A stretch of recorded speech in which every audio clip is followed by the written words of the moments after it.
Question है आपका, रिक्त स्थान पर कौन सा पद आएगा, ये आपको बताना है। यहाँ पर लेटर सीरीज का आपका क्वेश्चन गिवन है, BAYZ DC WXA और उसके आगे खाली स्थान है। यहाँ पर जो लेटर आएगा वो आपको फाइंड आउट करना है दिए गए 4 ऑप्शन में से।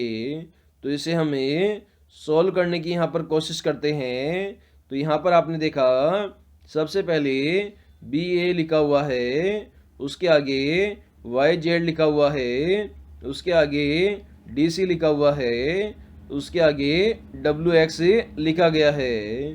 तो ये किस प्रकार आए उन्हें हम चेक करते हैं। तो B से हमें A प्राप्त करना है, तो हमें एक स्थान पीछे जाना पड़ेगा, क्योंकि B आपका 2 नंबर पे आता है, A आपका 1 नंबर पर आता है। इसी प्रकार Y से अगर आपको Z पर जाना है तो यहाँ पर एक स्थान आगे जाना पड़ेगा, क्योंकि Y आपका 25 नंबर पे आता है और Z आपका 26 नंबर पर आता है।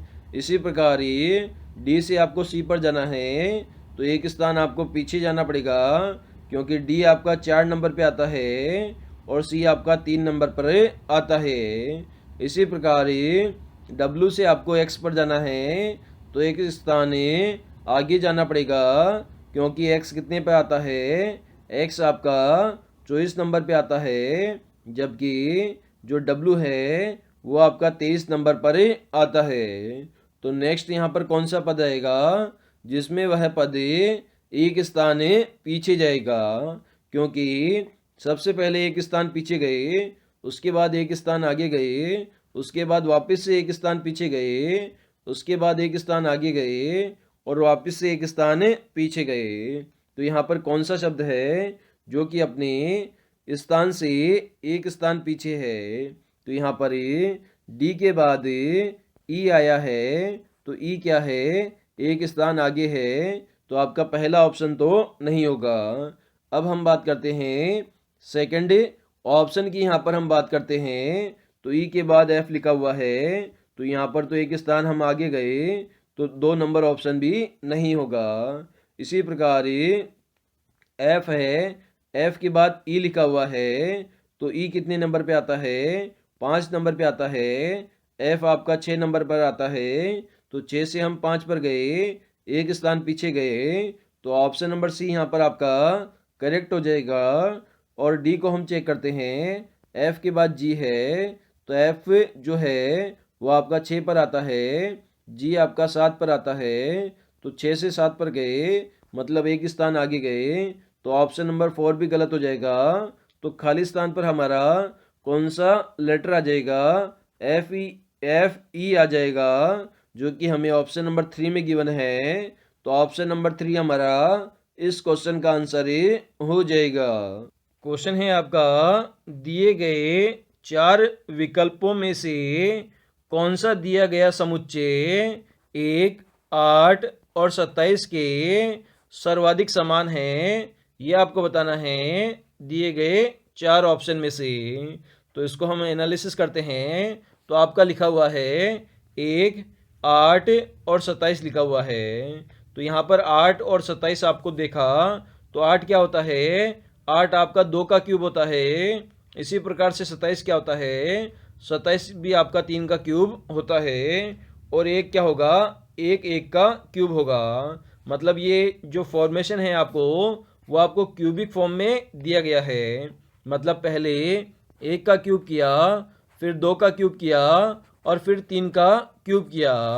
तो यहाँ पर चारों ऑप्शन में से आपको ऐसी संख्या फाइंड आउट करनी है जो कि क्यूबिक फॉर्म में हो। तो यहाँ पर 33 का क्यूब होता है, नहीं होता, तो ये ऑप्शन कट हो जाएगा। 5 का कोई क्यूब होता है, मतलब ऐसी कोई संख्या है जिसका क्यूब करने पर 5 प्राप्त हो, नहीं होता, तो ये गलत हो जाएगा। इसी प्रकार से 79 भी एक क्यूबिक फॉर्म की संख्या नहीं है, तो ये भी आपका गलत हो जाएगा। अब ऑप्शन नंबर फर्स्ट बचा, जिसमें आपका 64, 125 और 216 लिखा हुआ है। तो यहाँ पर आपने देखा 64 क्या होता है, 64 4 का क्यूब होता है, क्योंकि 4 चौके 16 और 16 चौके 64। इसी प्रकार से 125 आपका 5 का क्यूब होता है और 216 आपका 6 का क्यूब होता है। तो ये संख्या भी क्यूबिक फॉर्म में है 4 5 6, जबकि जो पहले वाली संख्या है वो भी आपकी क्यूबिक फॉर्म में थी। तो यहाँ पर ऑप्शन नंबर फर्स्ट हमारा करेक्ट हो जाएगा, क्योंकि क्वेश्चन में पूछा गया है सर्वाधिक समान विकल्प आपको चुनना है। तो ऑप्शन नंबर फर्स्ट हमारे इस क्वेश्चन का आंसर हो जाएगा। क्वेश्चन है आपका जिसमें आपको बेमेल विकल्प का चयन करना है। इसके लिए 4 ऑप्शन है, ए बी सी डी आपको गिवन है। तो ये ऑप्शन में लिखा हुआ है 23 से 29, बी ऑप्शन में लिखा हुआ है 19 से 25, और सी ऑप्शन में लिखा हुआ है 13 से 17, और डी ऑप्शन में लिखा हुआ है 3 से 5। तो इसे हम सोल्व करने की कोशिश करते हैं। तो सबसे पहले हम देखते हैं प्राइम नंबर तो प्राइम नंबर क्या होता है? प्राइम नंबर आपकी अभाज्य संख्याएं होती है जिन संख्याओं में या तो स्वयं का भाग जाता है या आपका एक का भाग जाता है। तो ऑप्शन नंबर ए को चेक करते हैं। तो 23 कैसी है? 23 हमारी प्राइम नंबर संख्या है और 29 भी प्राइम नंबर संख्या है। इसी प्रकार से ऑप्शन नंबर सी को चेक करते हैं। तो 13 और 17 दोनों कैसी संख्याएं हैं? ये आपकी प्राइम नंबर संख्याएं हैं। इसी प्रकार से 3 और 5 को चेक करते हैं। तो दोनों ही हमारी प्राइम नंबर संख्याएं हैं। इसी प्रकार से ऑप्शन नंबर बी को चेक करते हैं। तो 19 क्या है? 19 आपकी प्राइम नंबर संख्या है। इसी प्रकार से 25 क्या है? तो 25 आपकी प्राइम नंबर संख्या नहीं है, क्योंकि 25 में 5 का भाग जाता है और 25 का भी भाग जाता है। तो इस प्रकार से हमने देखा ए संख्या का ग्रुप आपका प्राइम नंबर है, सी संख्या का ग्रुप भी प्राइम नंबर है और डी संख्या का ग्रुप भी प्राइम नंबर है।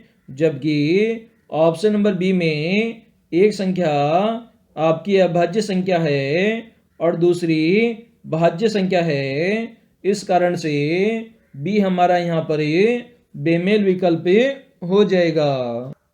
क्वेश्चन है निम्नलिखित शब्दों में से विषम शब्द का चुनाव कीजिए। तो इसके लिए 4 ऑप्शन है, वर्ग फीट, वर्गमूल, वर्ग इंच और वर्ग मीटर। तो इसमें आपने देखा किसी भी क्षेत्र का हम क्षेत्रफल निकालते हैं तो उसकी जो भी आपकी डायमेंशन होती है और उसका माप हम निकालते हैं तो उसमें वर्ग हम लगाते हैं।